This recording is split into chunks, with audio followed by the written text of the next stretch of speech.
Hey, everybody, welcome to I've Been There, Brother, the show about the things we all face, we don't talk about, and how, if we did, it could bring us together. That's William, who has a beard coming back in. My name's Keith, new set of headphones. We are pumped that you are here. Good morning. Dude, I got new headphones. I see that. I was doing I don't like, I have Bose noise canceling headphones that I will wear walking through an airport, but I don't like having all of this on my head. But Yeah. I was tired of doing this and pushing my earbuds back in, and I noticed it from day one, and I was like, I can't do it anymore. So I feel Picks up every little weird. quality now. I feel weird with these on my head, but we'll live. Yep. How are you? I'm good. Another day. Weather's getting nicer. Hopefully it stays a little warmer. But Another day. Hey, that could be a bad thing. Sometimes say, "Oh, it's just another day." You mean what's going on, William? there's a lot of work stuff going on right now that's not something we can control. So dealing with what we've got. You want to talk about that? Or you want to keep work out of this one? I mean, we certainly can. Can't make everybody happy. And when you start holding standards to a certain level and every situation you hold to the policy, and Yep. sometimes it's not ideal. Sometimes going through the struggles of moving on from certain situations, certain people is not always ideal. And sometimes the lack for a better term, retaliation that can come from that, or the negativity that can come from someone From that person.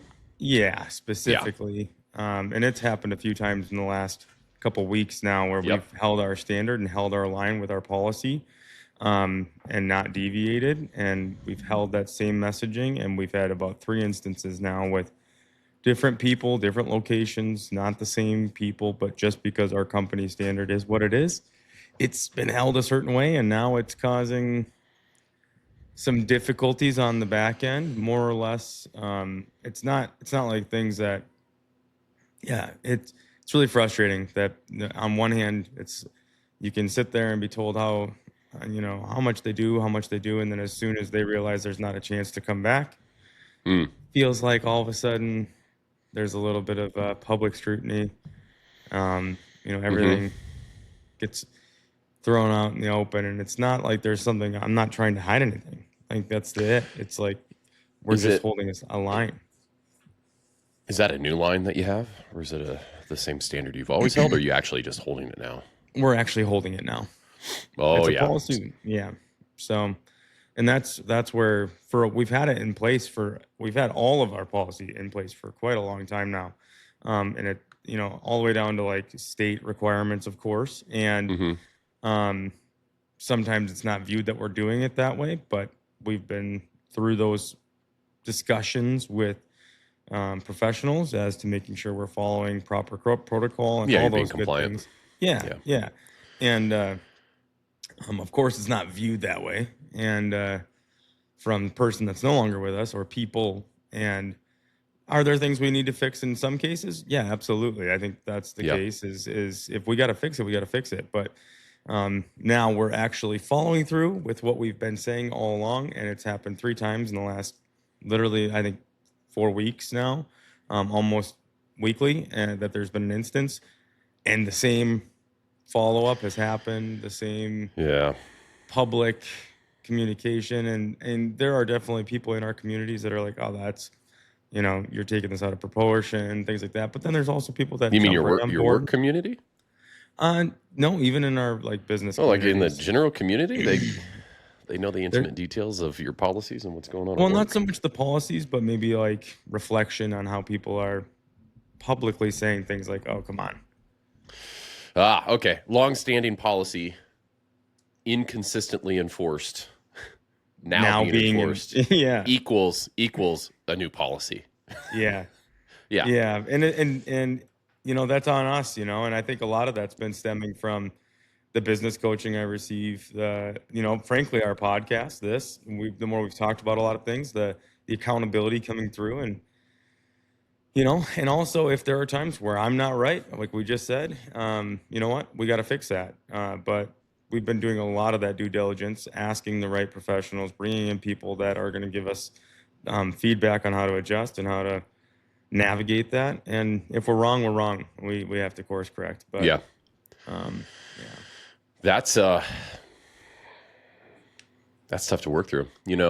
It's like I said, it wasn't much of a well, I don't want to sound like a dick, but yeah, it wasn't much of a policy if it wasn't being enforced, right? Like, at least to the staff, because they don't know any different, right? Like, Yeah. you haven't been doing it, so it's new and it's hard. And whenever people, whenever you hold people accountable, it's some of them kick and scream on the way out, and Oh yeah. kind of cause some problems.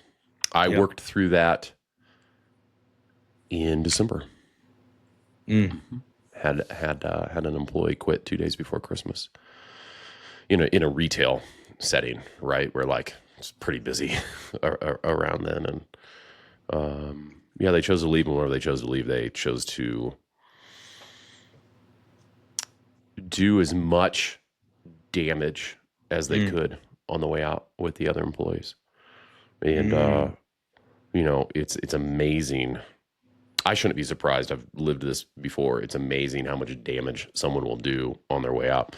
I think that, that's why companies, oh dude, this new microphone, it's got like an 18-foot long cable that I keep rolling over with my chair. Dude, I know, this is, don't they have like a basement studio headset? I'm the same way. Like mine's like tied up and yeah. like So to everyone who watches this, sorry, I'm gonna be fucking with this thing for an hour.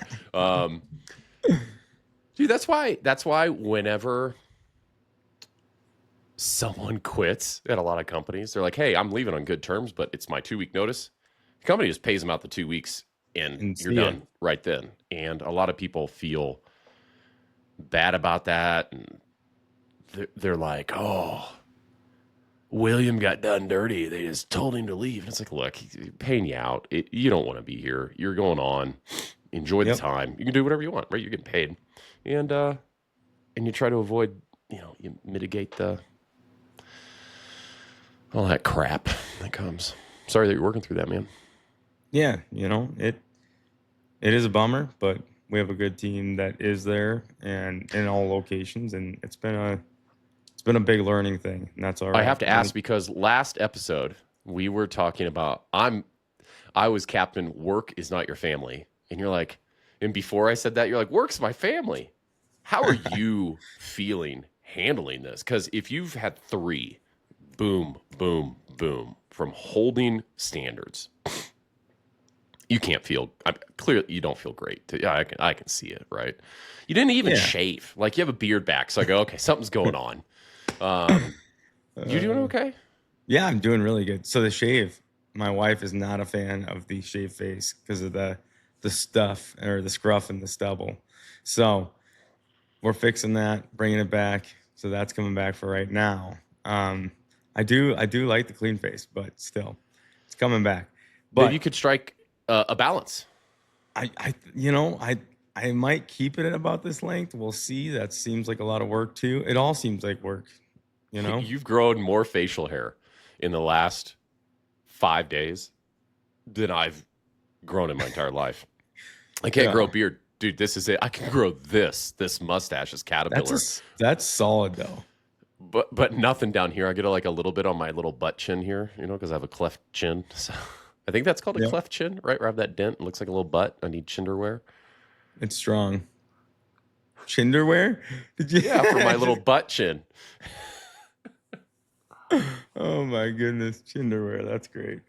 No, yeah. Well, I said to a buddy of mine that I was growing my mustache back for sure. I'm gonna start with the beard. So, you got to start with the foundation and then go from there. I wouldn't know what that's like. And gosh, it's hilarious to me because I am a man of many looks in many ways. I shave my head, I shave my face. It all just grows back. I mean, I don't know.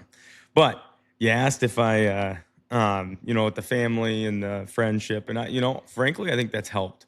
Um, it's not something I like to do because it is very much to my core, like where I focus a lot of my energy, and I want to see the good in people all the time, and I would rather give them.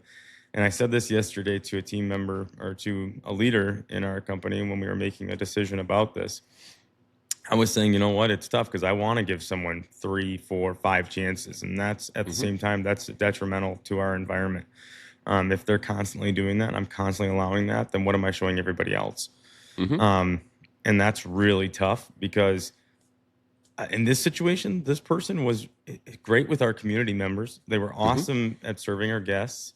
And there was just some situations that came up that didn't coincide with policy, Yeah. and we've let others go and recently for similar situations. And I can't now on one hand say, you know what, we've let these people go and we've justified that and we've followed the policy and followed through that this Mm-hmm. person, because they're good at this, we're going to look past it. And we can't. And what message are we sending? And I think about as well of like the family and friend aspect, and that I brought that up yesterday in the same sentence. I was talking about how, frankly, you know, I do to my core feel that way, and I want to believe that. But when someone constantly feels like they're taking out of my pocket in a way, and I'm not saying monetarily, but much like we used in our Put more conversation, on the table than you're taking off, and yeah, right, like you're not bringing just it. Yeah. correct, and emotionally driving down people.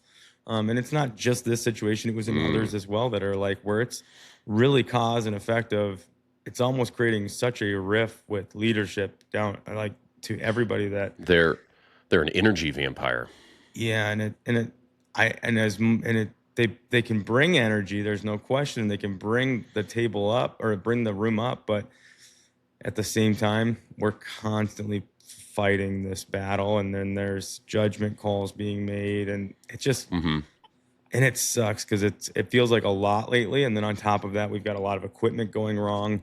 I think there's a lot of things timing You're in it. wise. Yeah, and I say it all the time, time and chance happen to all. I think that there's a lot going on where I'm making progress in other parts of my life, and I think other things then Yeah. with cause and effect come down. Yeah. And so it's a matter of Those are navigating that. those can be tough because I used to get really hung up on it because they were a great person. Yeah. Yep. And then as soon as you realize, well, you can be a great person, that doesn't mean that you can be on my team.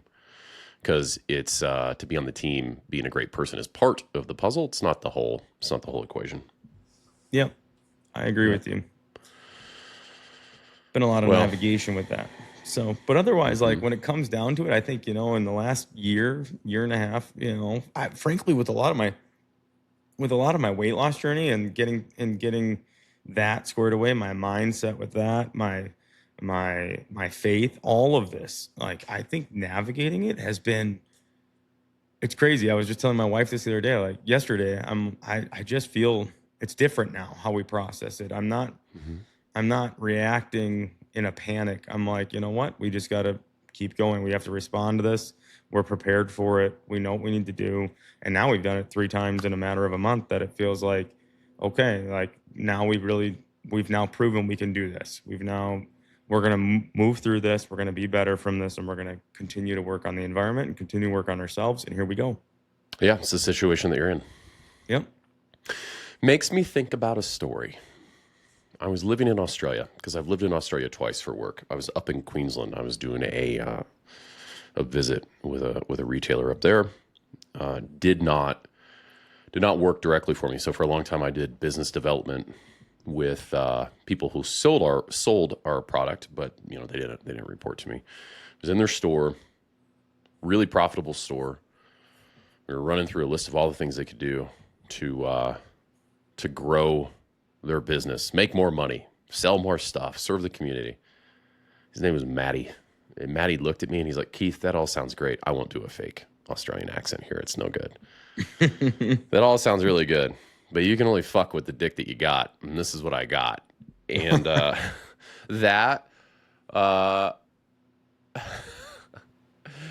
And that was the situation that Maddie was in. Like Yeah. he's like, this is what I have and this is what I can work with. And for a long time, I have used that one-liner, because I think it's funny as shit. And sometimes we're in that situation of like, this is what I have to work with. No one's coming to save me. I don't have unlimited resources to do more. And then, all the life change that I've had in the last 2 years, I kind of don't like that quote anymore because I feel like it's just setting limits on ourselves to say, I can only work with what I have. I feel like oftentimes, if we would have said that, right, like, would we have ever changed? Yeah.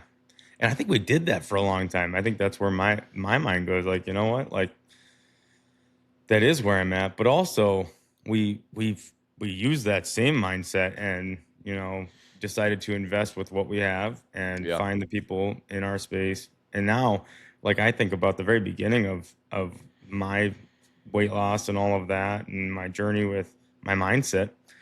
I didn't have much. I didn't have a gym in my garage. I didn't have a lot. I just had some sort of structure now. And it's like, I think if you wait for the perfect conditions for things, you're never going to get there. Much like people with kids and life and just in this journey, have you had more than one perfect day in a row to where the conditions were perfect? I don't think I have. I think I've been close a couple times where I'm like, man, that was a really good day. Like, that was the best day I've had in a long time, where I hit every mark on my day, whether it was fitness, business, personal, all of it.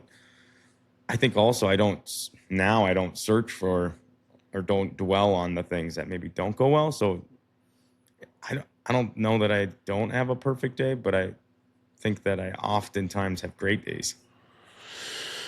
Well, I'm on like day 32 of perfect days. Day 32, fantastic. Well, day 32, yeah, but it's day 32 of I got all of my critical tasks done. For anyone who has not listened before, I think that you need critical tasks. That's not mine, right? I just follow a program that uses critical tasks. And so, yeah, sure, I've had a perfect day because I executed everything that I needed to do to move forward. I've had, in the last 32 days of executing perfectly, I've had, I don't even know, I'd have to get maybe one perfect scenario day where I faced no challenges. Like right now, I have a stomachache and my camera wouldn't work this morning. 2 years ago, I would have been like, my camera's not working. I can't figure this out. And my tummy hurts. I should probably skip this and go back to bed. But I figured out how to get my camera to work. And I have a little bit of a stomach cramp right now. And I'm going to push through it. And I'm going to check off all of my critical tasks today. And I'm going to do this fucking podcast. And I'm going to edit it later because I'm behind. Not like the perfect scenario. And in a way I go, well, I'm working with what I got. I'm going to power through it. But I could have said, well, I'm working with what I got and I have a stomachache and I have a non-functioning camera and I'm going back to bed and we can just do this later. That's it. And then, does that make sense? Yeah, absolutely. Well, and it's like the same slogan, but what you do with it. Well, and how many times do you, in the past or even now, but would have said like, oh, I'll start that Monday, or what, I'll start on the beginning of the week. We're going to start off strong on a Monday.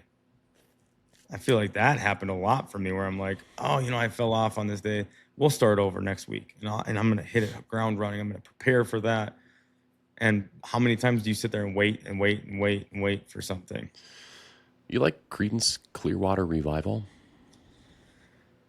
I like some of their songs. I shouldn't say I listen to them a lot, but I mean, I don't think there's something I don't like about them. My dad loves CCR. Yeah, I'm not a huge CCR fan. Yeah. Here's why I bring them up, though. They do have a song that I really like, and it's called Someday Never Comes. You should go listen to that song if you haven't listened to that. It's it's the talk of some father telling his son all about someday you'll understand. And then the son singing a song about how someday never comes. And it goes through all these events in his life that he's missed out on.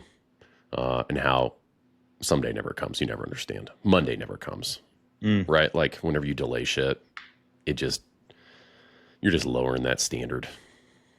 Well, we also talked in another podcast about like comparison is a thief of joy, and I think that also is the case too in the same topic. Like, I want this physique, I want this business, I want this growth, I want this following, all of these things, and it's like if that's all you're focused on, what are you really like? What is like? What's your plan? Like, not only what's your plan, but like, what are you doing? And I feel like we get so caught up with the image and what we're doing, and I don't know, like nothing happens by chance, and we're here in this place right now. And I also think with what you're given in life, like if you want to do something, you get one life. Like, go after it. Like, don't sit and be idle. It doesn't mean you have to just drop everything. Maybe that is the case. Maybe it is that you have to drop everything. But I think at the same time, like if you don't try and you don't go after something, like what's the point? Like, I don't know. You get one chance to do it. Why not be the best you can do? How much do you think luck plays into people's success? I don't know. I personally, I used to think that was a lot like, oh, he's so lucky or they're so lucky, but I don't really think it's luck anymore. I mean, time and chance have it all. And I think people's diligence and people's like pursuing of a passion or constantly doing something leads to it. And that's not luck. That's work. I mean, all of it, like business, jobs. Can something fall in your lap and feel like luck? Sure. But I think that you're put in a position for a reason. Like you've gone certain paths, you've asked certain or had certain conversations, questions, and it's led down a path. I personally think. I think that no matter what scenario we come up with, there's always someone who got really lucky, but I don't think that's majority. I do think that you create your own luck. Is there someone that you can think of right now that you go, man, they're lucky that they got that?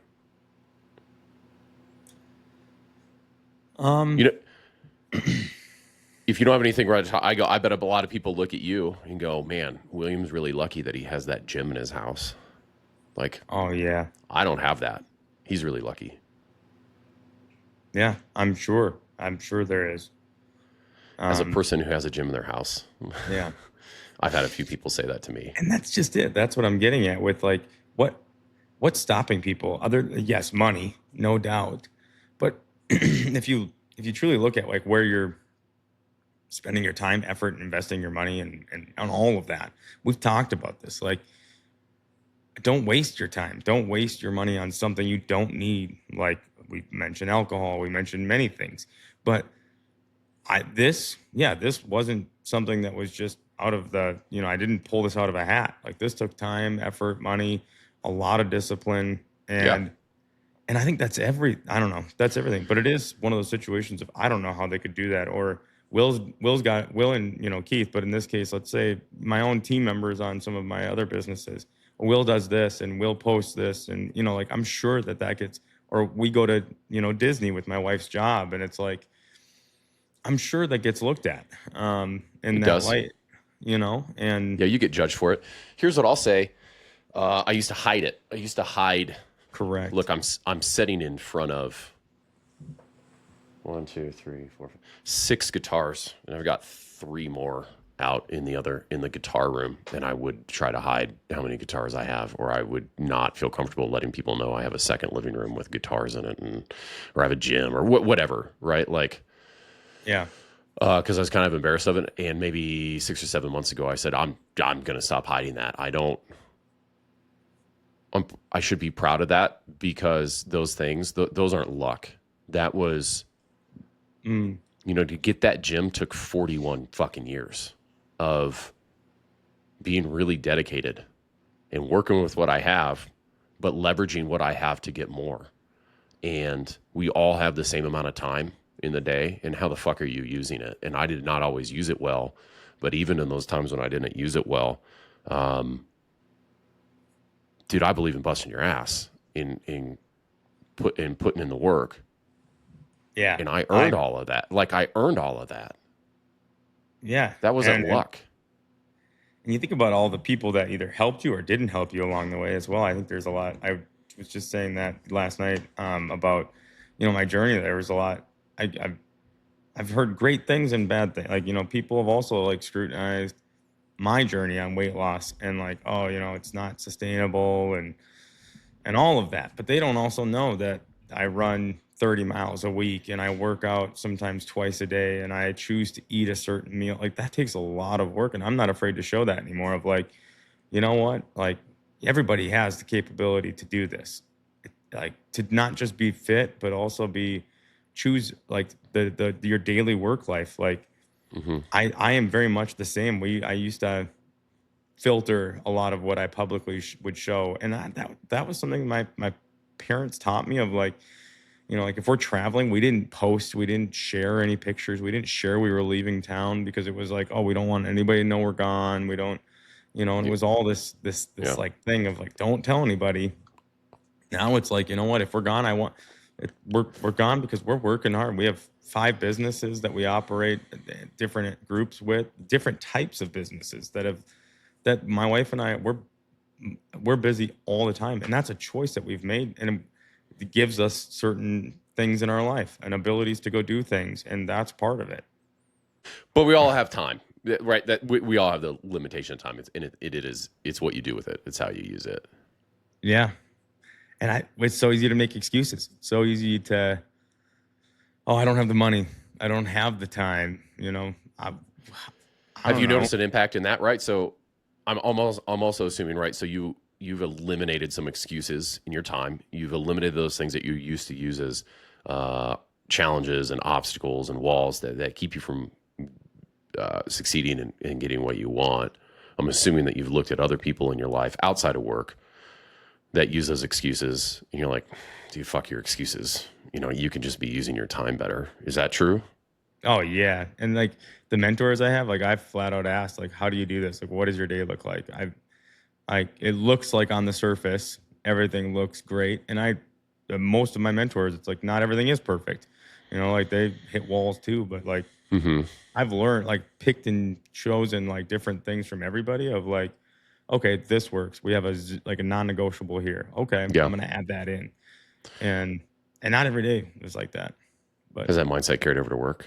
Is that part of why you're holding standards now? Right. 100%. To where you're like, there's a difference between an excuse and a reason. Tell me about that. Tell me how it's carried over. Like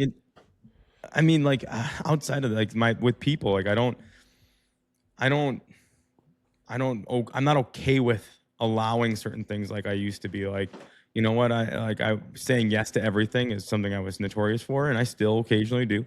But I'm working on saying no better. And like for me, something in that relationship of like holding that line of time. Like I've now invested all of this time and effort into certain things and parts and aspects of my life that I'm not willing to give up.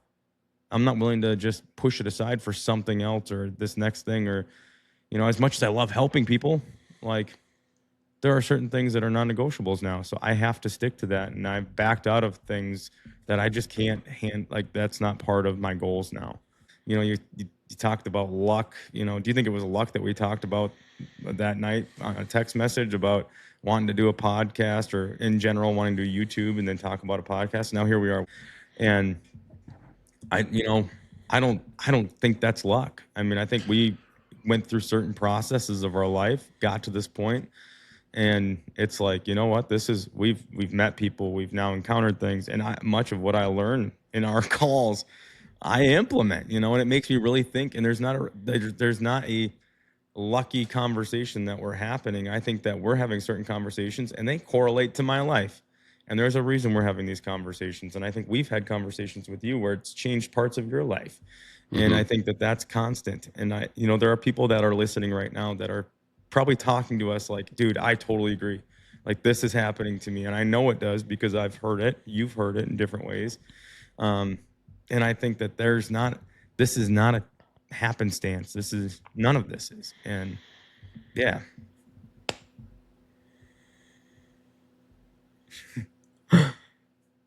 For you, like, do you feel like it's changing things? Like when you talk about for, gosh, how do I want to word that? Not just your job and your businesses, but, or, like changing with what you've got, your location, your, your goals with business. Like, do you Mm-hmm. feel like with what you have available, I know in our conversations, it seems like you're always seeking to improve, seeking to be better. What Mm-hmm. does that look like for you? What's one thing you're focused on right now?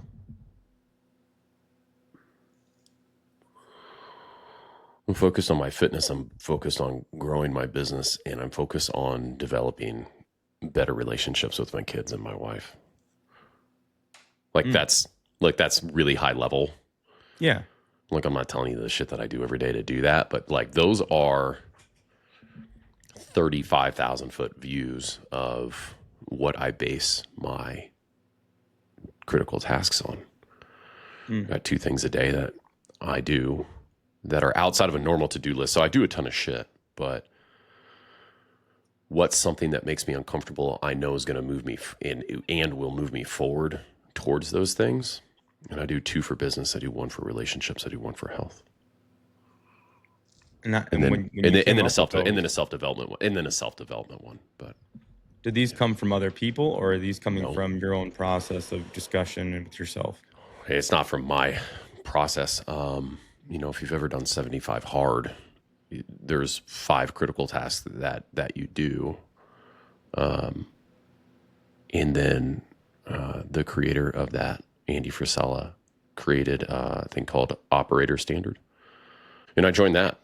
And whenever you go through that, you set critical tasks for, like in 75 hard, with the whole point of, yes, I have long-term goals, but I have very specific things that I'm going to do today that are beyond the normal to-do list, that are going to move me closer to that goal, with the focus of, I'm going to win today. I'm not worrying about winning the month.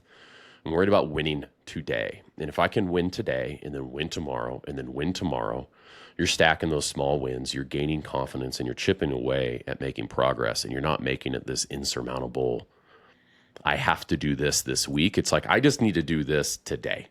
And if I can knock that out today, then I can, I get a win for the day, or I could do a little bit more, or I can go live life. And it's been really good. As soon as those critical tasks are no longer making me uncomfortable, I change them. But I'm not changing them every day, because that would be a to-do list. These are that little extra thing, and it's changed. It's actually already changed the relationship I have with my kids, and it has helped me quite a bit in business. Deciding those things, was that something from when maybe I missed that in the conversation, but Okay. from with the Operation Standard, is it suggested comments that he's got, or is it? And so what it is, whenever you join that app, you're setting some longer term goal, and then it gives you some recommendations off of that. And what I did in the beginning, for maybe the first couple of weeks, was use their recommendations, and then I honed it. And I'm just constantly looking to be slightly outside of my comfort zone. And as soon as it's not uncomfortable anymore, I want to level up. I want to take it to the next step. So when you, let's say in those 2 instances, you check those boxes, and you kind of mentioned it a second ago, but like, are there things maybe outside of those 2 boxes where it's like, okay, I've hit those 2, and I've got a couple in the reserve that I could focus on critically, but I don't need to for today? But how often do you maybe add something to that on a day that you've been maybe? It depends on the day. Like I can tell you this. I can tell you that Mondays are so busy for me with everything going on. I'm just getting those 5. I get the 5 critical tasks done. I do all of the work that comes my way, because that's in addition to everything else that you already have going on. And then I'm done, because Mondays are just really long days. Wednesdays, right? Wednesdays tend to be that way, because, it's 5 a.m. were on here the days a little earlier, and I'll get the 5 tasks done, but I don't stack more stuff on. But the other days of the week, typically, I got some gas left in the tank. I used to run myself into the ground because I'm like, I need to maximize every single hour of every single day. And I've stopped doing that 7 days a week because it just runs me into the ground. Yeah, I'm super productive for, I'm making this up, a month at doing that. And then I'm really tired and I spend the next month being at 80% checking boxes. And then the next 2 weeks, I feel like I'm going to die because I'm just overwhelmed. So I've found that I've given myself the grace to say, yeah, but I'm doing these things outside of my normal shit that are moving me forward. They're stretching me. I don't have to work from sunup to sundown 7 days a week to make this work. Because whenever I would do that, I would burn out and then I'd lose 2 weeks. Well, what if I just went a little bit easier? And I'm not saying go easy. I'm just saying like not driving myself into the ground every day. What if I just backed it off 5%, but I could do 95% forever? Yeah. I think that's where in our last conversation, we talked a lot about my calendar and my chaos, and already in one week, by operating very similar to that. And like I said, taking pieces from people, that's something I took right away. And this last 5-6 days, I shouldn't say it feels easy now, but it has had a shift in my day already where I don't want to like get complacent and all of a sudden be like, oh, I need to, because what I'll tend to do is if I start backing off a little bit, I then jump head first and dive into the deep end of like, I'm not doing enough. I got to stack. And I will do that so terribly. But like yesterday, we got done, my wife and I are working and we were dealing with that whole headache of a situation. And there was just things coming in. It felt like one rapid fire after another about this situation. Yeah. And it was like I didn't check a certain box. I would like I subconsciously I'm thinking now, I'm like, oh, I've got critical tasks that I try to do every day. And this was one that I was at the end and I had like one left. And this was stopping it. And then I went out and my kids are now, we're at the end of our technical workday between my wife and I, and we're both still sitting on our computers. And I made the comment to her, I walked in there and said, we need to be done with work for today. Like our kids are asking us, it's nice outside. Like, I'm like, we need to choose a time. I'm like, can you be done in 10 minutes? And I will be done in 10 minutes. And we can tell our kids that, and we have to turn it off. And she agreed. Yeah. She's like, yep, we can be done. And we both were like, oh man, I don't feel like we've got enough done. And so for that 10 minutes, because we set a time, I think it made a difference. Like she was done at time and here I am, it's 2 minutes past that 10 now. And I'm like, oh, just one more sentence. And she's like, no, we said, we said 10 minutes. Dude, it never ends. Okay. The work never ends. Correct.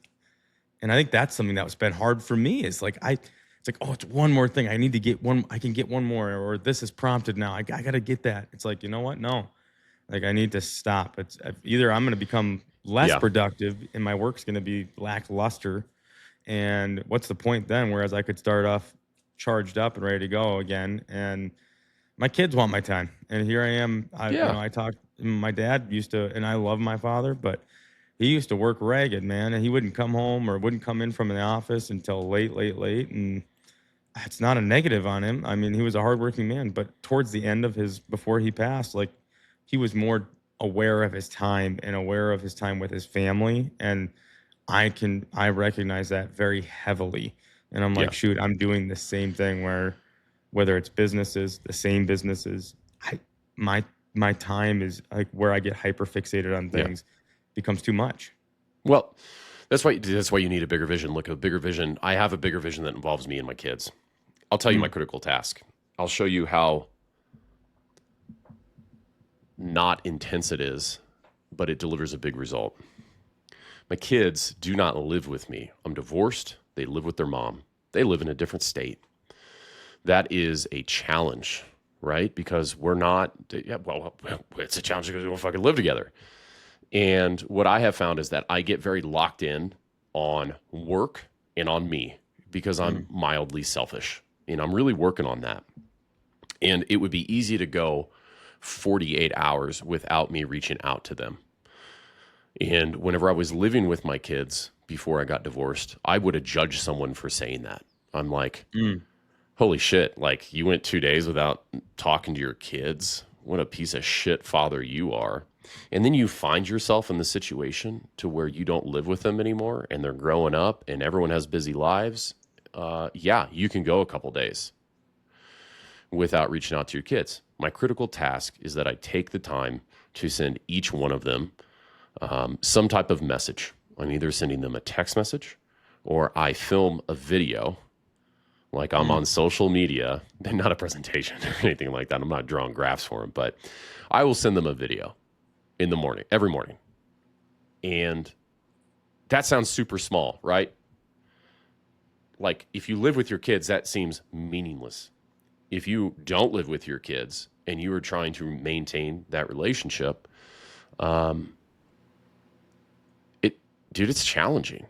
What are you going to say? You can't just type good morning every morning. I want it to be meaningful, but I want it to be meaningful to them, not just to me. So what have we been talking about? What's going on? It makes me pay attention to what's going on in their lives. And I want all of that so bad, but it's really fucking hard whenever I live a plane flight away. And the result that I've seen from that is just better conversations. Because again, that's not the only communication I have with them. We talk on top of that, but I've made it a point to start the day with additional contact. And it's not uncomfortable for me. It doesn't stretch me outside my comfort zone to talk to my kids, but being consistent and not missing a fucking day of doing that's turned into discipline. And that's now become such a set routine. I'm like, okay, well, what can I do next? Because I love my fucking kids more than anything. And I have a long-term goal that I'm working towards with them. Like there's this dreamland that I live in, and I'm going to fucking get there. And I'm going to do it being distant, and I'm not going to be my dad. I'm actually going to reach out to my kids every single day because my dad didn't do that. That's my first critical task. I don't do that one first, but it is number one on my list. But like I don't do that first because I wake up at 4:30 in the morning, so, and they're an hour behind me. So But priorities of importance. That's something you don't That's miss. my critical task. That's awesome. First of all, all, and it's worked. And I will say it makes me think about my own kids. Like with my oldest being 8, like they're much like yesterday. I feel like there are days where I only get a few hours with them. Literally in the entire day, it's like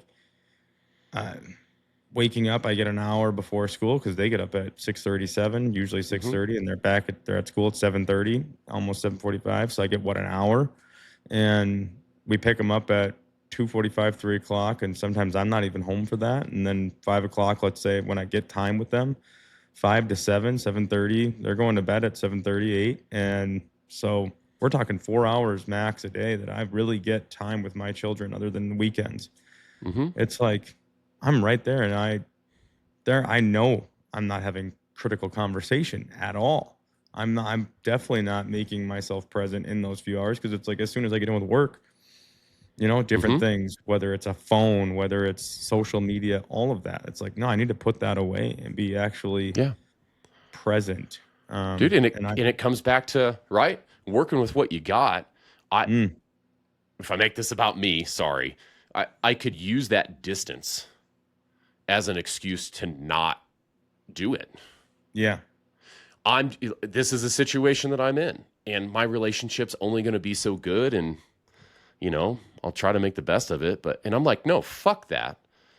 I'm going to take what I have and I'm going to maximize it. I'm going to have a substantially better relationship with my kids than people who live with their kids. That's what I'm going to do. Right? I'm going to be the best fucking dad that you've ever seen, and I'm going to overcome this obstacle. And how do I use my time to do it? Boy, that's got me amped up. I want to go hug my kids. You should. It should. I'm going to. It should probably be a critical task. But it's like, no, fuck that. I'm not going to use an excuse. I'm not just going to use what I have.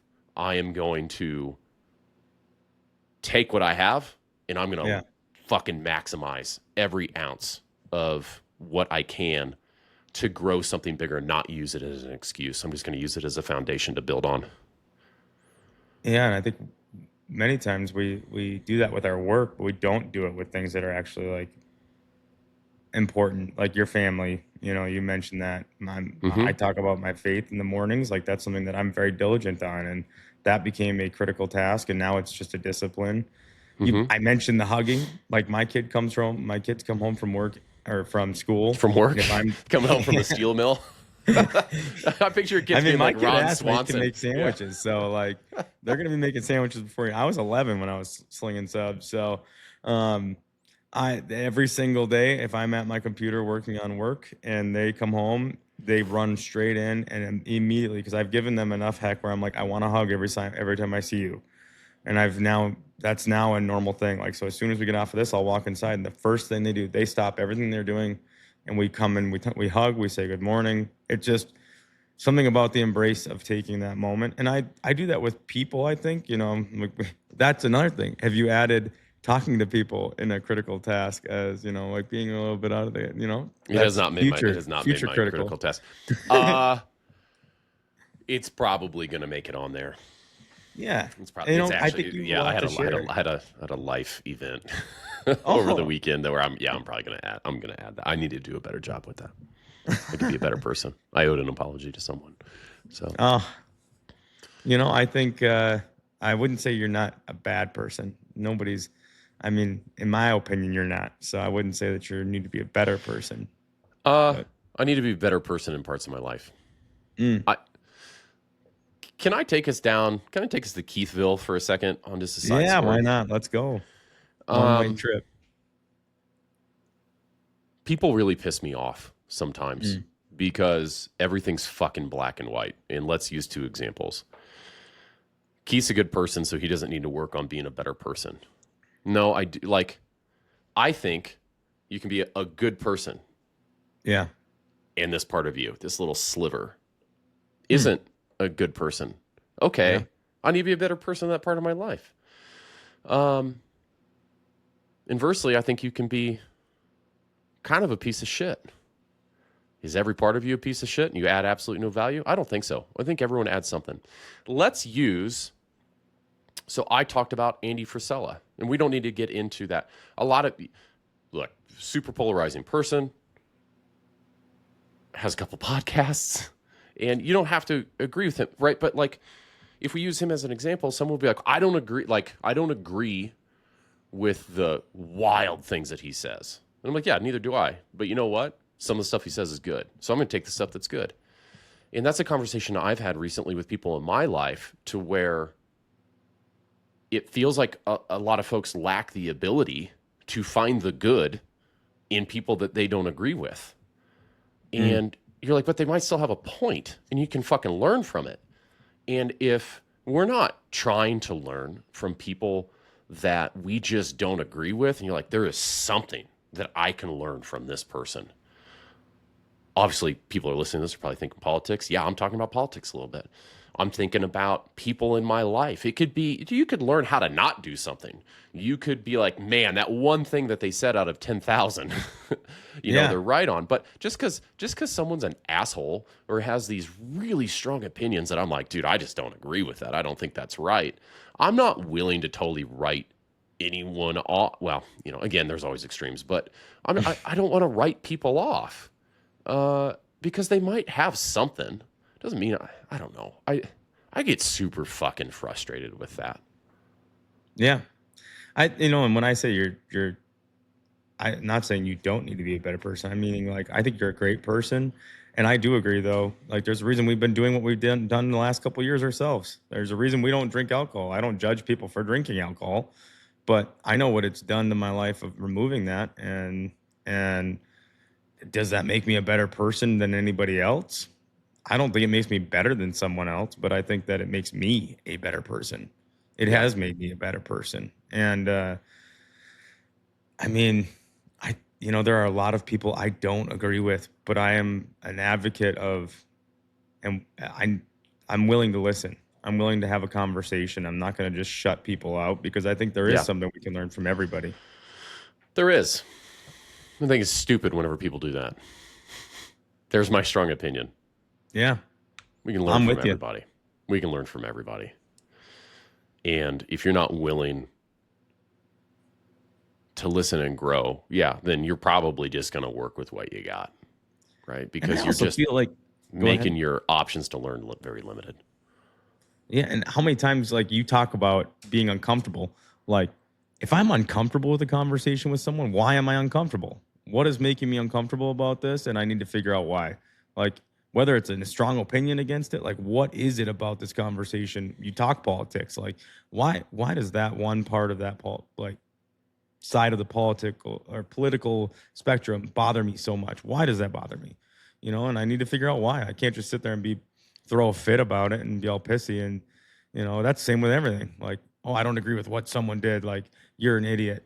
Well, like, why don't I agree? What is the problem there? And Mm-hmm. how can I learn from that? I think you should Not write down always your right. Good job. I'm proud of you.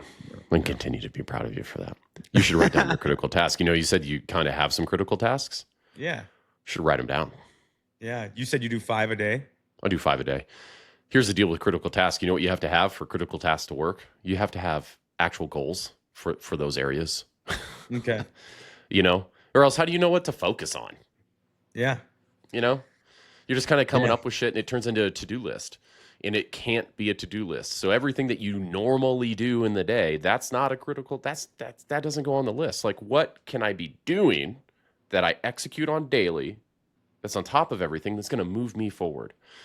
I told you mine. I can tell you the others when we're not recording, but it's awesome. Yeah. And it doesn't take it's not coming up with 6 hours of shit to do. It's focused and you operate with intent.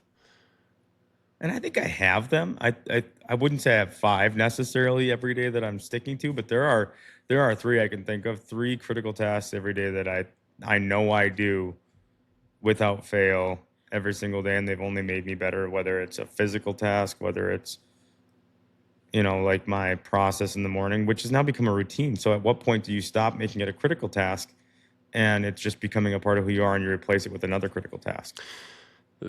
That's where and this is me talking, not the program. That's where I go, okay, this is just routine. I've literally layered this into my life. And then, so I'm going to replace it because it's just part of my life. Getting up early is no longer a critical task. Yeah. That's just part of my life. Okay, so what am I going to do with that? Here's another thing.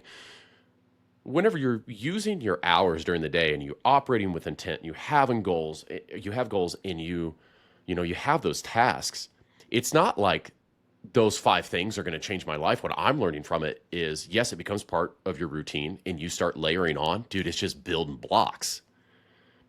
I'm just using my time more efficiently. I'm building things into my life. And it's not just what happens from that task. It's what that task exposes me to. Another one of my tasks is write. I write every day. It's not necessarily the act of writing that has changed parts of my business. It's the sitting down and coming up with ideas, and then that idea that makes me think about something else, which makes me think about something else, and then that turns into a thing. That is where a lot of the benefit of writing has helped me. And I've seen that everywhere. It's the same if you read books, right? Like you read a paragraph in a book and you go, that's really good. Maybe you're not going to go implement that, but it sparked another idea. And yeah, I would agree with that. You know what I'm saying? And it layers on each other and it exposes you to things. It stimulates your mind. And that's also why I get pissed off whenever, we don't want to try to learn from people that we don't agree with. Yeah. Right? I think whenever we do that, we're spending our days reinforcing our own beliefs. That's not growth. That's just surrounding yourself with comfort, and you're just being told what you already agree with. So that's why I use am I getting uncomfortable today? That's what I think doing hard things is about. Man, I'm going on a rant. I'll reel it in, but it's not the hard thing. It's what comes from the hard thing. Yeah. And what that sparks and what that drives you towards, what that exposes you to. Yeah, you have to work it out every day. I think that's the muscle you got to work. And I definitely have been working on that same process with just time And, I talk about having all the time, and we blow up our days with all these scheduled things. And now I'm working on the discipline of reeling it in, like using that Yeah. term that you just used. Like my day is getting reeled in, and it's been a lot of work for me to back it off and be okay with letting things go to the next day if it doesn't get done today. That's been hard. I bet. Yeah. So, yeah. Critical tasks. I'm going to write them down, and then we're going to follow up, and I'm going to follow up with you on that. See how it goes. Yeah, it's going to be good.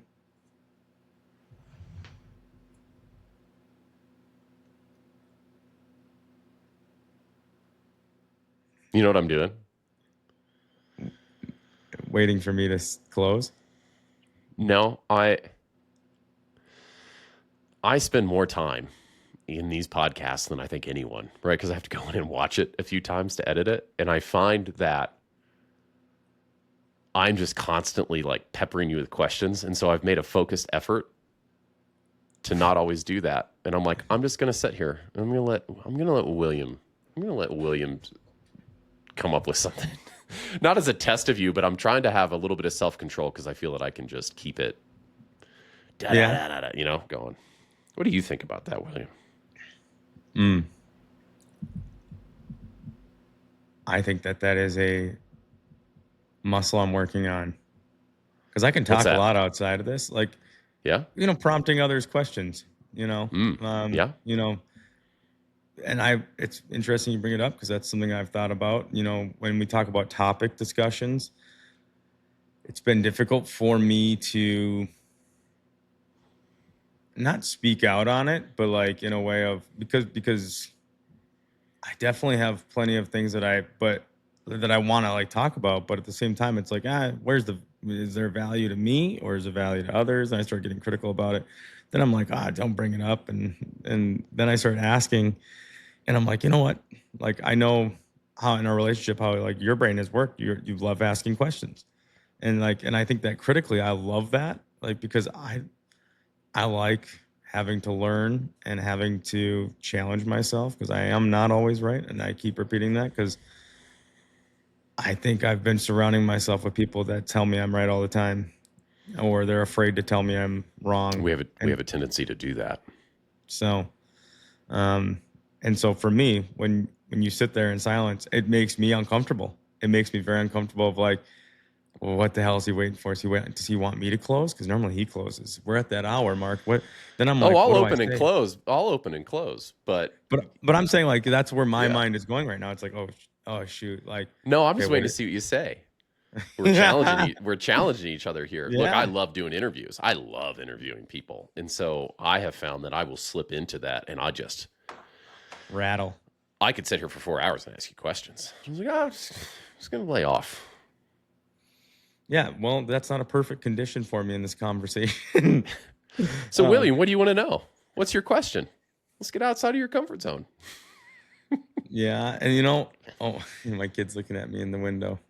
I think it's a very uncomfortable thing for me at times, because I think I tiptoe around asking people conversations and questions, even though it's part of how we grow. But like in that silence, that's where I felt in that moment. And I also hate awkward silence. So I'll say random jumbled up stuff. And I also don't feel like I need to speak so much. So here I am now. I'm rambling and need to reel it in. But what do I want to ask?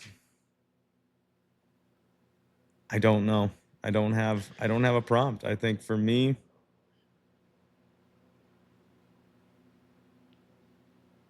I really don't have anything, Keith. I'll jump in here. I love awkward silences. I think they're so powerful. Them. Super powerful. What is it about the awkward silence that you like? Like what? What is your goal? What is your goal from getting the awkward silence? Are you in your brain already thinking about what to say if someone doesn't say anything?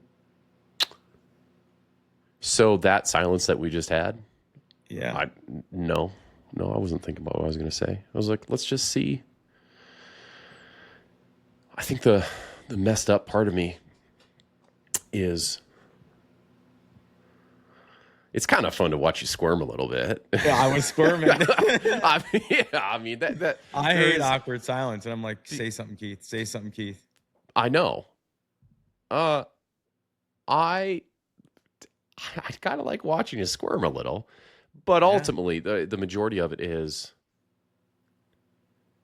I don't know. It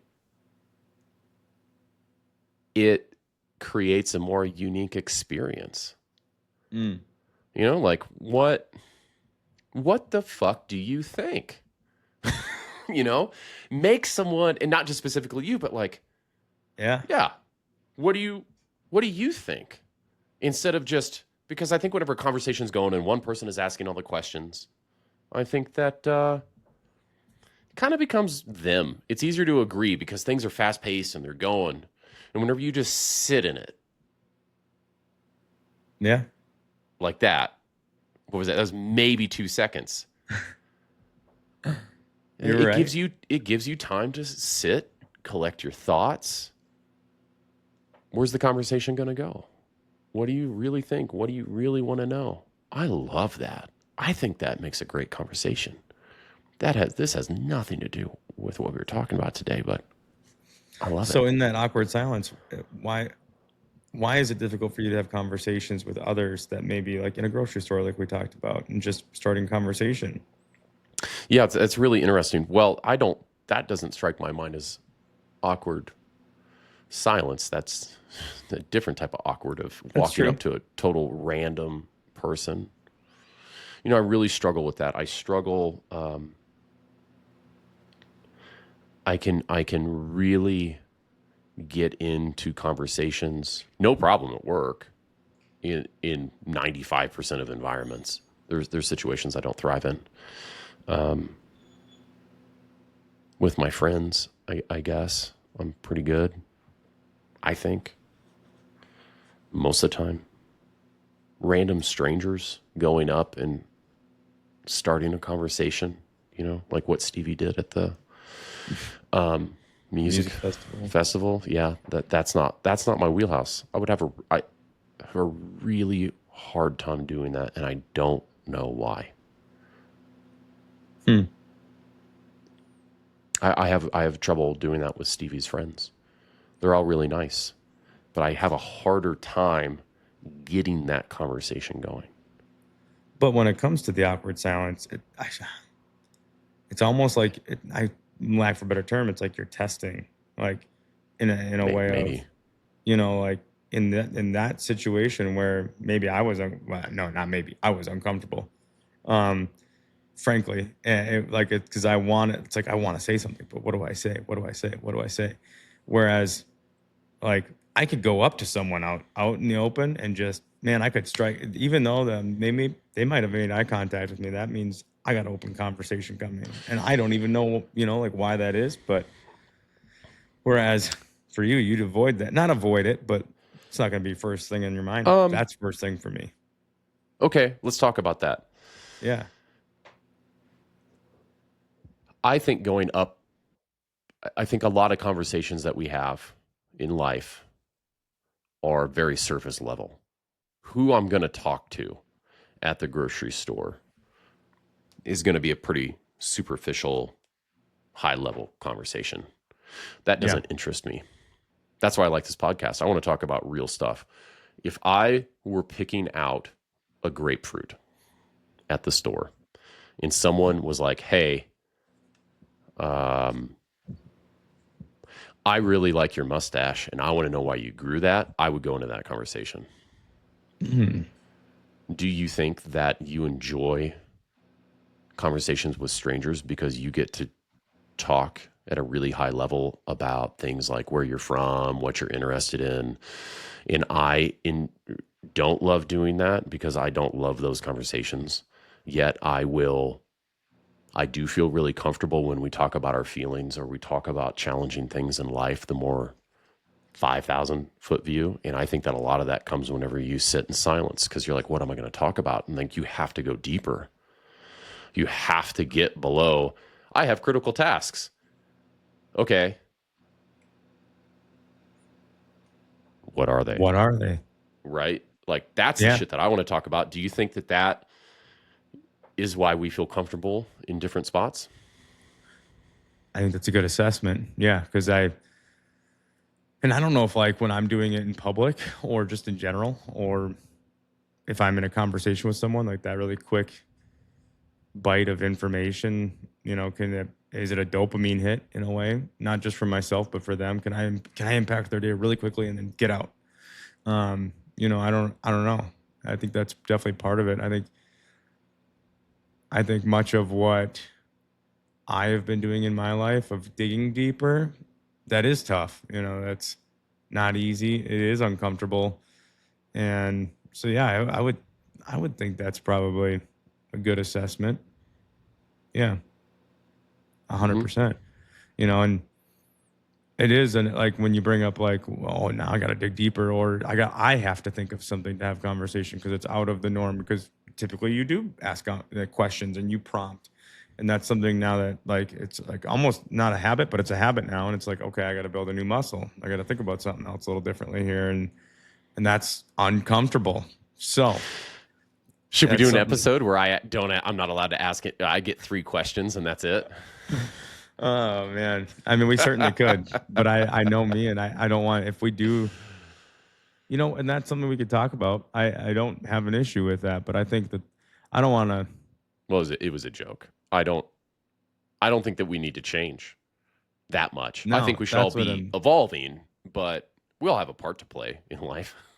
And this is one of those things where, like we were just talking about, like we can learn from other people, and like, because of what you find interesting or how you process things is not exactly how I do or anybody else. But I'm learning right now in this conversation. I know what I did last week that we learned from that conversation that I took into the week. And I think I prompt that now, where I'm like, shoot, you know what? I got to quit talking sometimes. And we said that on episode 2 or 3, I think, as well, where I'm like, we both need to listen some more. Yeah. And I've really been focusing on paying attention to what you say instead of like taking notes and thinking about responses. Yeah. Yeah. Well, I got to ask more questions. Critical task. Not a critical task, because I only see you once a week, but we do talk a lot more recently, which is prompting some good discussion. But I'm going to be more aware of that with my day-to-day, I think. I'm going to, especially as a surface level, like when I go see employees, I definitely, if it's a topic that entertains me, I will dig deeper and I will pursue that conversation. But if it's something that's more, hey, how you doing? How's your day? Awesome. Thanks for being here. See ya. I think that's so ingrained in me that just move on. Do you do a lot of interviews? You have a number of businesses. No, not anymore. Not at a certain, like an entry level. I now have people that do that, and I've got some longer standing people in positions that we don't replace a lot of higher leadership. Now, getting into coaching, I'm doing consultation and interviews and discussion around that. So that's kind of bringing those skills back to light. Yeah. You should think about doing some interviews in your stores, even for entry level. I mean, the people that you would be interviewing would be terrified because you're the owner, but come up with 3 questions and turn it into 9. You know what I'm saying? So like, take those 3 questions and get 9 out of it. That means you'd have 3 follow-ups. And your follow-ups, don't plan them.